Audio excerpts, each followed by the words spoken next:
வணக்கம். புதுவை மற்றும் அதனை சுற்றியுள்ள பகுதிகளில் நடைபெற்ற பல்வேறு நிகழ்வுகளை விரிவாக காண்பதற்கு முன்பு தலைப்புச் செய்திகளை காண்போம். ஒரே இருசக்கர வாகனத்தில் 4 பேர் பயணம், ஆபத்தை உணராத மாணவர்களின் வீடியோ வைரல்.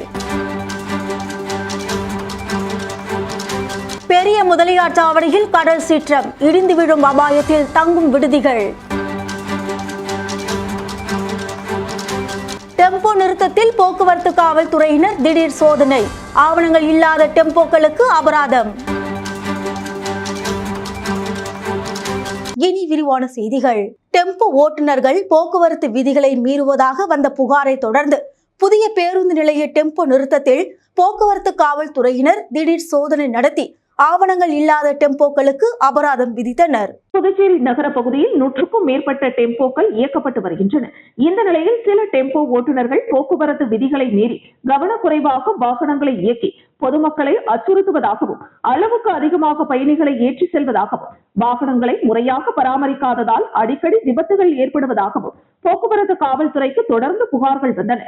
இதையடுத்து புதிய பேருந்து நிலைய வளாகத்தில் உள்ள டெம்போ நிறுத்தத்தில் 20க்கும் மேற்பட்ட போக்குவரத்து காவல்துறையினர் திடீர் ஆய்வில் ஈடுபட்டனர்.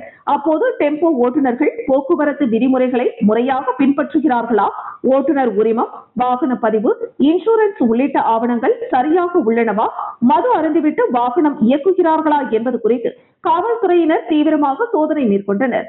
சோதனையின் போது உரிய ஆவணங்கள் இல்லாமல் இயக்கப்பட்ட 2 டெம்போக்களுக்கு காவல்துறையினர் உடனடி அபராதம் விதித்தனர். மேலும் அனைத்து டெம்போ ஓட்டுநர்களும் உரிய ஆவணங்களுடன் போக்குவரத்து விதிகளை கடைபிடித்து பொதுமக்களுக்கு இடையூறு ஏற்படுத்தாத வகையில் பாதுகாப்பாக வாகனங்களை இயக்க வேண்டும் என போக்குவரத்து காவல்துறையினர் அறிவுறுத்தினர்.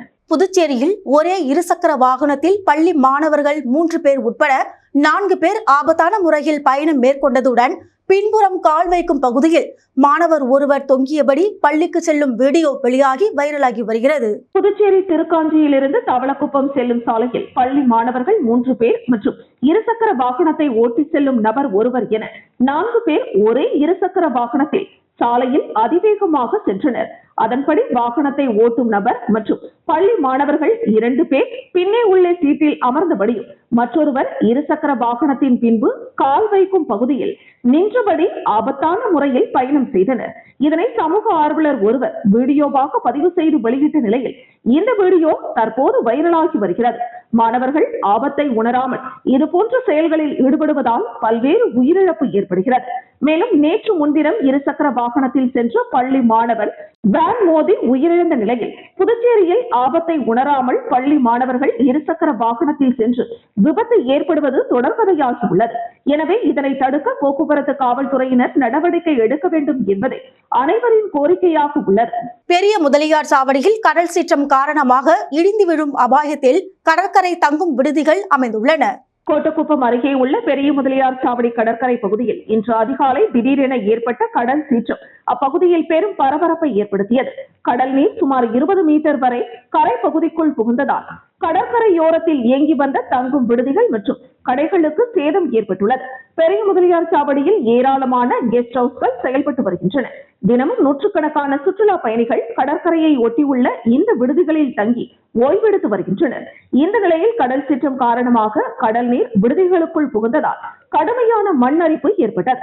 இதன் விளைவாக சில தங்கும் விடுதிகளின் கான்கிரீட் தூண்கள் வெளியில் தெரியும் அளவிற்கு நிலம் அரித்து போனது. மேலும் ஒரு கெஸ்ட் ஹவுஸின் சுற்றுச்சுவர் இடிந்து விழுந்ததால் அந்த கட்டிடம் ஆபத்தான நிலையில் இருப்பதாக கூறப்படுகிறது. அதேபோல் ஆரோ பீச் பகுதியில் கடற்கரையோரத்தில் அமைந்திருந்த மீன் உணவகங்களுக்குள்ளும் கடல் நீர் புகுந்ததால் அங்கிருந்த பொருட்கள் கடல் நீரில் அடித்து செல்லப்பட்டன. நிலைமையின் தீவிரத்தை உணர்ந்த கடலோர காவல்துறையினர் கடலில் குளித்துக் கொண்டிருந்த சுற்றுலா பயணிகளை உடனடியாக கரைக்கு அழைத்து வந்து எச்சரித்து பாதுகாப்பாக வெளியேற்றினர். தொடர்ந்து கடல் சீற்றம் நீடித்தால் மேலும் கட்டிடங்கள் இடிந்து விழும் அபாயம் இருப்பதாக அப்பகுதி மக்கள் அச்சம் தெரிவித்துள்ளனர். புதுச்சேரி மாவட்ட ஆட்சியர் குலோத்துங்கன் பாகூரில் உள்ள பல்வேறு அரசு துறை அலுவலகங்களில் திடீர் ஆய்வு மேற்கொண்டார். பாகூர் தாலுகா அலுவலகத்திற்கு சென்ற மாவட்ட ஆட்சியர் குலோத்துங்கன் அங்குள்ள அலுவலர்களிடம் சான்றிதழ் வேண்டி அலுவலகத்திற்கு வரும் பொதுமக்களுக்கு தேவையான சான்றிதழ்களை உடனடியாக வழங்கிட வேண்டும். எந்த ஒரு சூழ்நிலையிலும் அவர்களை அலைக்கழிக்க கூடாது. பொதுமக்கள் அமர்வதற்கு தேவையான நாற்காலி, குடிநீர் வசதிகளை மேம்படுத்தி கொடுக்க வேண்டும். ஊழியர்கள் குறித்த நேரத்திற்குள் அலுவலகத்திற்கு வர வேண்டும். காலம் தாழ்த்தி வருவதை தவிர்க்க வேண்டும். மேலும் பொதுமக்களிடம் இருந்து எந்த புகார்களும் வராத வண்ணம் தாங்கள் பணிகளை செய்திட வேண்டும் என அறிவுறுத்தினார். தொடர்ந்து தாலுகா அலுவலக வளாகத்தில் உள்ள சார் பதிவாளர் அலுவலகத்திற்கு சென்று ஆய்வு மேற்கொண்ட அவர் அங்குள்ள சிசிடிவி கேமராக்கள் இயங்குகின்றனவா என்பதை பார்த்து உறுதி செய்தார். பொதுமக்கள் கேட்கும் பத்திரப்பதிவு உள்ளிட்ட சான்றிதழ்களை குறித்த தினங்களுக்குள் அளிப்பதுடன் இதற்குண்டான கோப்புகளை நன்கு பராமரிக்க வேண்டும் எனவும் உத்தரவு பிறப்பித்தார். மேலும் அலுவலகத்திற்கு வரும் வயதானவர்கள் மற்றும் மாற்றுத்திறனாளிகளுக்கு உண்டான அடிப்படை வசதிகளை செய்து தர வேண்டும். கோடைக்காலம் என்பதால் குடிநீர், மின் விசிறி, அமர்வதற்கு இருக்கைகள் போன்ற அடிப்படை வசதிகள் அவசியம் இருக்க வேண்டும் என அதிகாரிகளிடம் அறிவுறுத்தினார். மேலும் அங்கிருந்த பொதுமக்களிடம் குறைகளையும் கேட்டறிந்தார். பின்னர் பாகூர் கொம்யூன் பஞ்சாயத்து அலுவலகத்திற்கு சென்ற அவர் அங்கிருந்த அலுவலர்களிடம் பேருந்து நிலையத்தை தனியார் நிறுவன ஊழியர்களுடன் இணைந்து 24 மணி நேரமும் சுத்தமாக வைத்துக் கொள்ள வேண்டும் என்றார். பாகூர்பேட் பகுதியை ஆய்வு செய்த மாவட்ட ஆட்சியரிடம் அங்கு கூடியிருந்த பொதுமக்கள் இப்பகுதிகளில் கொட்டும் குப்பைகளை உடனுக்குடன் அப்புறப்படுத்தாததால் இப்பகுதியில் துர்நாற்றம் வீசுவதாகவும், ஆகையால் தாங்கள் குப்பைகளை தினமும் அப்புறப்படுத்திட நடவடிக்கை எடுக்க வேண்டும் என கோரிக்கை விடுத்தனர். இதையடுத்து மாவட்ட ஆட்சியர் குலோத்துங்கன், கொம்யூன் பஞ்சாயத்து ஆணையர் சதாசிவம் மற்றும் வட்டாட்சியர் ராஜலட்சுமி ஆகியோரிடம் குப்பைகளை உடனுக்குடன் அள்ளுவதற்கு தனியார் நிறுவனத்தை வலியுறுத்தி குப்பைகளை உடனுக்குடன் அப்புறப்படுத்த வேண்டும். பாகூர் பகுதி முழுவதும் குப்பைகள் தேங்காத வண்ணம் தாங்கள் அடிக்கடி பார்வையிட வேண்டும் என்றும் அறிவுறுத்தி புறப்பட்டு சென்றார். தமிழக அமைச்சரும் தமிழக வெற்றிக் கழகத்தின் பொதுச் செயலாளருமான ஆனந்த் பிறந்தநாள் விழாவை முன்னிட்டு நெல்லித்தோப்பில் 12,000 கிலோ சர்க்கரை வழங்கும் திட்டத்தை தமிழக வெற்றிக் கழகத்தின் நிர்வாகி நெல்லித்தோப்பு பிரமுகர் மகேந்திரன் தொடங்கி வைத்தார். தமிழக வெற்றிக் கழகத்தின் பொதுச் செயலாளரும் தமிழக ஊரக வளர்ச்சி மற்றும் நீர்வளத்துறை அமைச்சருமான ஆனந்த் பிறந்த நாளை முன்னிட்டு புதுச்சேரி மாநிலம் நெல்லித்தோப்பு தொகுதி தமிழக வெற்றிக் கழகம் மற்றும் தாரகை அறக்கட்டளை சார்பில் சிறப்பு நிகழ்ச்சி நடைபெற்றது. தாரகை அறக்கட்டளையின் நிறுவனரும் தமிழக வெற்றிக் கழகத்தின் நிர்வாகியுமான மகேந்திரன் தலைமையில் ஆனந்த முத்து மாரியம்மன் கோவிலில் சிறப்பு அர்ச்சனை நடைபெற்றது.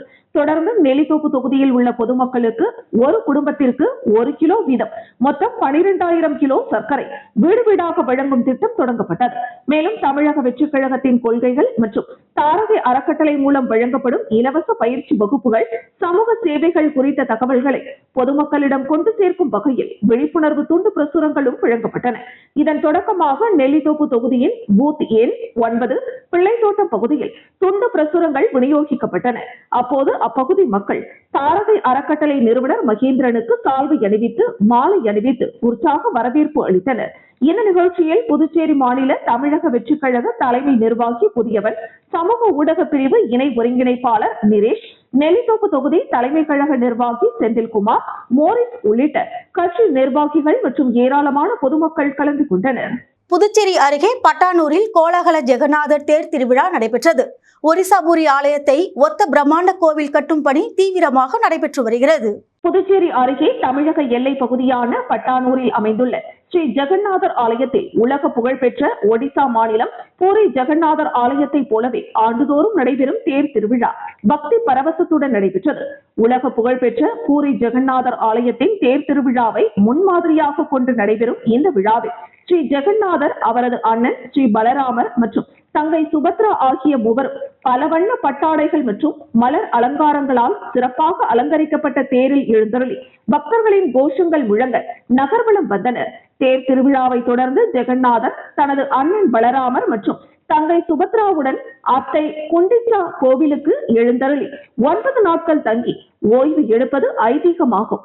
இந்த நாட்களில் நடைபெறும் பஜனைகள், கீர்த்தனைகள் மற்றும் சிறப்பு பூஜைகளில் ஏராளமான பக்தர்கள் கலந்து கொண்டு ஆன்மீக பரவசத்துடன் வழிபடுவது வழக்கமாக உள்ளது.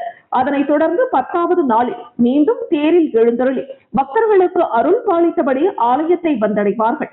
இதுகுறித்து ஆலய நிர்வாகிகள் கூறுகையில், ஒடிசா மாநிலம் பூரி ஜெகநாதர் ஆலயத்தை ஒத்த வடிவமைப்பில் புதுச்சேரி அருகேயும் பிரம்மாண்ட ஜெகநாதர் ஆலயம் கட்டப்பட்டு வருவதாக தெரிவித்தனர். இந்த ஆலயம் நிறைவடைந்த பிறகு தமிழகம் மற்றும் புதுச்சேரி மட்டுமின்றி நாட்டின் பல்வேறு பகுதிகளில் இருந்தும் பக்தர்கள் வருகை தரும் முக்கிய ஆன்மீக தலமாக உருவெடுக்கும் என்றும் நம்பிக்கை தெரிவித்தனர். இந்த தேர் திருவிழாவில் தமிழகம், புதுச்சேரி உள்ளிட்ட பல்வேறு மாநிலங்களைச் சேர்ந்த பல மொழி பேசும் ஏராளமான பக்தர்கள் கலந்து கொண்டு ஸ்ரீ ஜெகநாதரை தரிசித்து வழிபட்டனர். முதல் ஆடி வெள்ளியை முன்னிட்டு புதுச்சேரி முத்தியால்பேட்டை ஸ்ரீ முத்துமாரியம்மன் கோவிலில் அம்மனுக்கு சிறப்பு அபிஷேகம் மற்றும் தீபாராதனை நடைபெற்றது. ஆடி வெள்ளி அம்மன் வழிபாட்டிற்கு உகந்த நாளாகும். புதுச்சேரியில் உள்ள பல்வேறு அம்மன் கோவில்களில் சிறப்பு அபிஷேகம், கூழ் வார்த்தல் மற்றும் மாவிளக்கு ஏற்றுதல் போன்ற நேர்த்திக் கடன்கள் விமர்சையாக நடைபெற்று வருகிறது. இதன் ஒரு பகுதியாக புதுச்சேரி முத்தியால்பேட்டை ஸ்ரீ முத்துமாரியம்மன் முத்தைய சுவாமி திருக்கோவில் ஆடி வெள்ளியை முன்னிட்டு அம்மனுக்கு பால், தயிர், சந்தனம், தேன், இளநீர் உள்ளிட்ட திரவியங்கள் கொண்டு சிறப்பு அபிஷேகம் நடைபெற்றது. தொடர்ந்து அம்மனுக்கு மலர்கள், வேப்பிலை கொண்டு அலங்காரம் செய்யப்பட்டு தீபாராதனை காண்பிக்கப்பட்டது. இதில் பக்தர்கள் பலரும் கலந்து கொண்டு அம்மனை வழிபட்டு சென்றனர். இதற்கான ஏற்பாடுகளை ஆலய அர்ச்சகர் திருஞான சம்பந்தம், உபயதாரர் ராஜசேகரன் சிறப்பாக செய்திருந்தனர். ஏம்பலம் சட்டமன்ற தொகுதியில் பல்வேறு இடங்களில் உயர்மின் கோபுர விளக்குகளை சட்டமன்ற உறுப்பினர் மோகன்தாஸ் திறந்து வைத்து பொதுமக்களுக்கு அர்ப்பணித்தார். ஏம்பலம் சட்டமன்ற தொகுதியில் பல்வேறு இடங்களில் பொதுமக்கள் பயன்பாட்டிற்காக உயர்மின் கோபுர விளக்குகள் அமைப்பதற்காக அரசாணை பெறப்பட்டு அதற்கான வேலைகள் முடிவடைந்த நிலையில் அமைக்கப்பட்டிருந்த மின் கம்பங்களின் ஹைமாஸ் விளக்குகளை ஏம்பலம் சட்டமன்ற உறுப்பினர் மோகன்தாஸ் திறந்து வைத்து மக்கள் பயன்பாட்டிற்காக அர்ப்பணித்தார். இதில் ஏம்பலம் விநாயகர் கோவில் வீதி, பாலமுருகன் நகர், இந்திரா நகர் விளையாட்டு திடல், புதுக்குப்பம் புத்துக்கோவில், புதுக்குப்பம் பேருந்து நிலையம், நத்தமேடு ஆகிய பகுதிகளில் பல லட்சம் ரூபாய் மதிப்பீட்டில் புதிய உயர்மின் கோபுர விளக்குகள் அமைக்கப்பட்டு இயக்கி வைக்கப்பட்டது. இந்த நிகழ்ச்சியில் புதுச்சேரி அரசு மின்துறை உதவி பொறியாளர் விஜயன், இளநிலை பொறியாளர் இளவரசன் மற்றும் என்ஆர் காங்கிரஸ் கட்சி, அந்தந்த பகுதியைச் சேர்ந்த கட்சி பிரமுகர்கள், ஊர் முக்கியஸ்தர்கள், பெரியோர்கள் மற்றும் நிர்வாகிகள், பொதுமக்கள் பலர் இந்த நிகழ்ச்சியில் கலந்து கொண்டு சிறப்பித்தனர். சட்டமன்ற உறுப்பினர் மோகன்தாஸ் கூறுகையில், பல இடங்களில் மின் விளக்கு இல்லாமல் இருளில் வாழ்கின்றனர். அதனை விரைவில் அனைத்து இடங்களிலும் மின் விளக்கு அமைக்கப்பட்டு பொதுமக்களின் பயன்பாட்டிற்கு கொண்டு வரப்படும் என்று கூறினார். அருள்மிகு நாகமுத்து மாரியம்மன் ஆலய 43வது ஆண்டு சடல் உற்சவத்தை முன்னிட்டு அருள்மிகு நாகமுத்து மாரியம்மன் அன்னதான அறக்கட்டளை சார்பில் 3000 பேருக்கு அன்னதானம் வழங்கப்பட்டது. புதுச்சேரி நயினார் மண்டபம் அருள்மிகு நாகமுத்து மாரியம்மன் ஆலய செடல் திருவிழாவை முன்னிட்டு அருள்மிகு நாகமுத்து மாரியம்மன் அன்னதான அறக்கட்டளை சார்பில் 9வது ஆண்டு அறுசுவை விருந்து வழங்கும் நிகழ்வு நடைபெற்றது. கோவிலுக்கு எதிரே நடைபெற்ற அன்னதானம் வழங்கும் நிகழ்வில் மூகாம்பிகை நகர் உள்ளிட்ட நயினார் மண்டபம் பல்வேறு பகுதிகளை சார்ந்த 3000த்திற்கும் மேற்பட்ட பொதுமக்கள் கலந்து கொண்டு அன்னதானம் உண்டு மகிழ்ந்தனர். செங்கல் சூளை அதிபர் லட்சுமணன் லட்சுமி ஆகியோரின் ஏற்பாட்டில் நடைபெற்ற இந்த அன்னதானம் வழங்கும் நிகழ்வில் பில்டிங் கான்ட்ராக்டர் ராமதாஸ், பொறியாளர் Appu, I fashion Pondicherry Mariswaran, blue metal supplier Annadurai மற்றும் முக்கிய நிர்வாகிகள் ரத்னா காந்தி, ஆசிரியர் வீரப்பன், ஜனார்தனன், சந்தியா ட்ரேடர் சீனிவாசன், அனீஸ் இடியாப்பம் குமார், தலைமை சமையலர் வேல்முருகன் உள்ளிட்ட அருள்மிகு நாகமுத்து மாரியம்மன் அன்னதான அறக்கட்டளையை சார்ந்த உபயதாரர்கள் திரளாக கலந்து கொண்டனர். பாரதி ஆங்கில உயர்நிலைப் பள்ளியில் காமராஜர் பிறந்தநாள் விழா கொண்டாடப்பட்டது. சோரப்பட்டு பாரதி ஆங்கில உயர்நிலைப் பள்ளியில் கர்மவீரர் காமராஜரின் 124வது பிறந்தநாள் விழா சிறப்பாக கொண்டாடப்பட்டது. விழாவிற்கு பள்ளியின் தலைமை ஆசிரியர் சுசிலா சம்பத் தலைமை தாங்கி காமராஜரின் திருவுருவ படத்திற்கு மலர் தூவி மரியாதை செய்தார். பின்னர் காமராஜரின் வாழ்க்கை வரலாறும் அவர் ஆற்றிய மேன்மை மிகு பணிகளையும் மாணவர்களுக்கு எடுத்து கூறினார். விழாவில் மாணவர்களின் கலை நிகழ்ச்சிகள் நடைபெற்றது.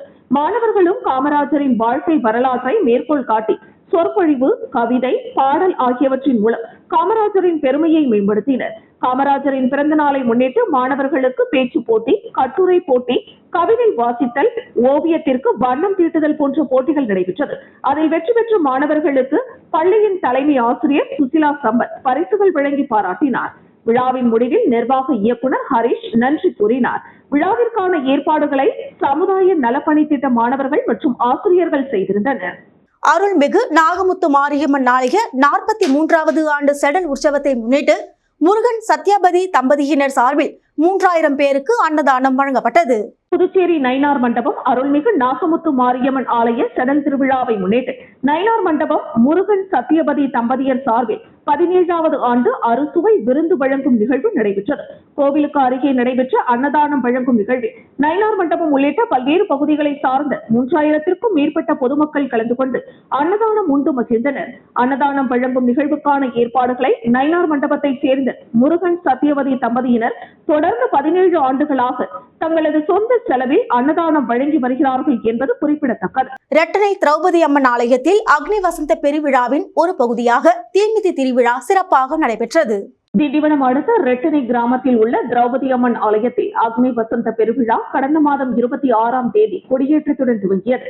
விழாவின் முக்கிய நிகழ்வான தீமிதி திருவிழா நடைபெற்றது. இதில் திரளான பக்தர்கள் கலந்து கொண்டு தீ மிதித்து தங்களது நேர்த்திக் கடனை செலுத்தினர். திண்டிவனத்தில் அதிகரித்து வரும் போக்குவரத்து நெரிசலால் அடிக்கடி விபத்துகள் ஏற்படும் நிலையில் போக்குவரத்தை ஒழுங்குபடுத்த மாவட்ட நிர்வாகம் நடவடிக்கை எடுக்க வேண்டும் என கோரிக்கை எழுந்துள்ளது. விழுப்புரம் மாவட்டம் திண்டிவனத்தில் அதிகரித்து வரும் போக்குவரத்து நெரிசலால் பொதுமக்களும் பள்ளி மாணவர்களை அழைத்து செல்லும் பெற்றோர்களும் கடும் அவதியை சந்தித்து வருகின்றனர். குறிப்பாக காலை மற்றும் மாலை நேரங்களில் நகரின் முக்கிய சாலைகளில் கடும் வாகன நெரிசல் ஏற்பட்டு சிறு சிறு விபத்துகள் அடிக்கடி நிகழ்ந்து வருகின்றன.